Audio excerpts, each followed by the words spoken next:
Моя, как всегда.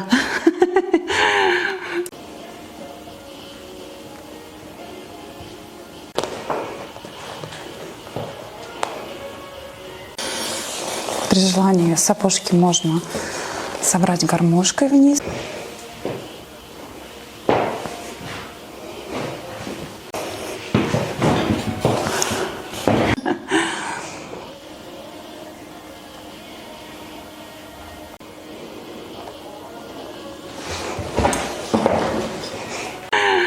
Любитель поиграть с образами.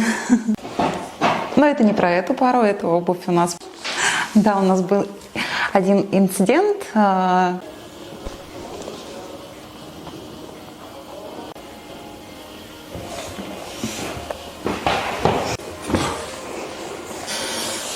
При желании сапожки